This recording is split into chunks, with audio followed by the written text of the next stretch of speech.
What's up, fight fans? This is Counterpunch with Counterpunch Boxing News, and I have some new news, some breaking news concerning Andy Ruiz, Chris Areola. This fight, I was at 110% wrong.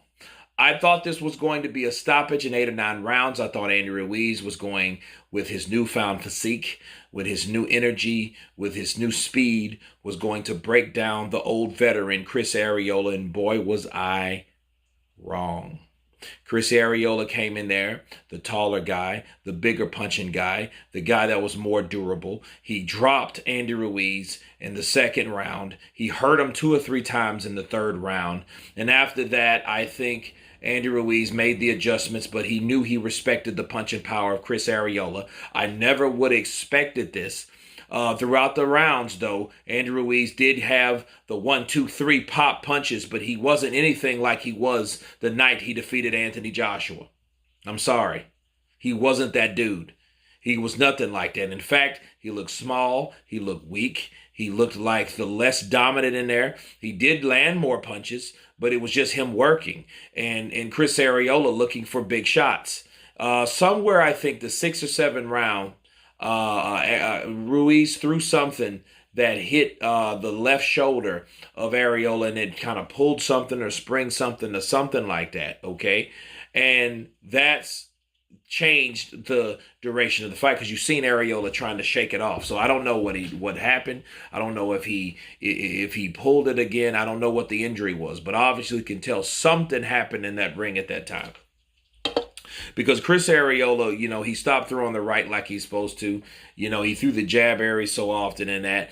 And this is what Chris Areola had to say about the judges. Now, the judges had it 110 to 108 or 109 and then 110 to 111. It was terrible.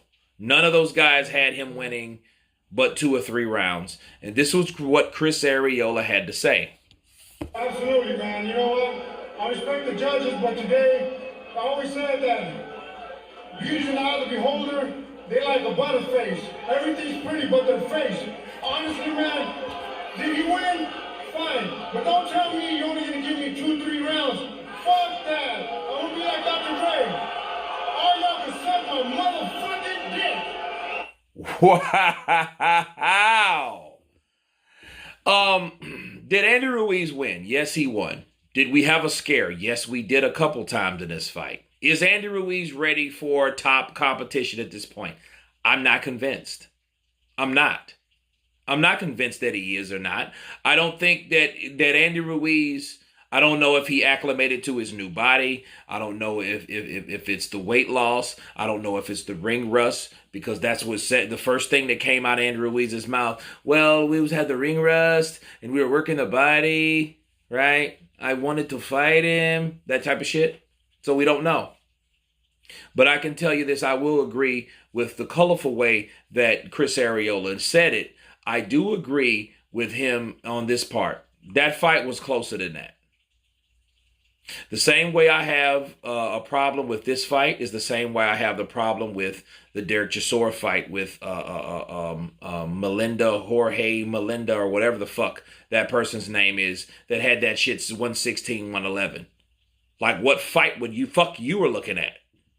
Okay, so in the same way I have against the scorecards of Lomachenko, Teofimo. But if you guys look at all 3 of these situations, and all 3 of them are from different networks, so you can kill me and miss me with that. Look at Lomachenko versus Teofimo. Young guy versus old guy. Boom. The old guy doesn't get the nod. Derek Chisora, 37. Joseph Parker, 29.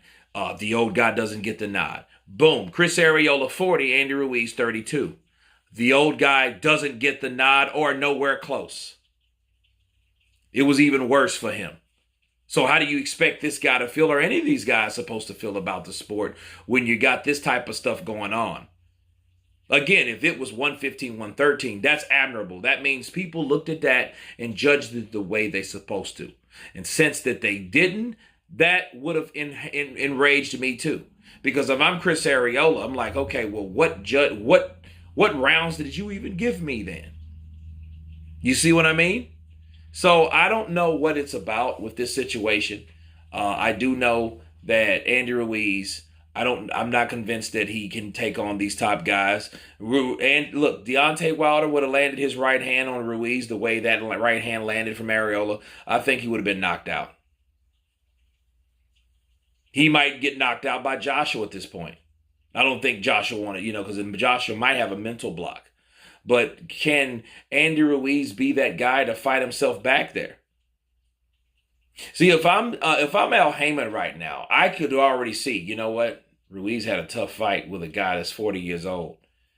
I think we're going to give him and bless him with an opportunity to fight Wilder, depending on what Wilder and who Wilder fights next. So I think they're going to try to throw him in there with Wilder because, for one, they need somebody to market the PBC side effectively.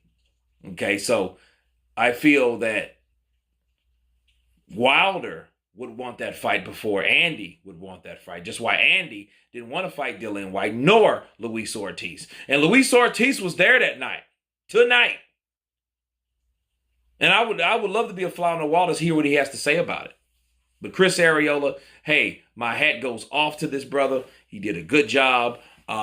He did something that we didn't think he was going to do, especially me. He dropped. He ended the myth that Andy Ruiz has this super chin, because obviously he don't. Okay, obviously he don't. But it is what it is. You guys tell me what you think of a unanimous decision of Andy Ruiz beating Chris Areola. Of course, please subscribe. And you guys been Counterpunch. Peace.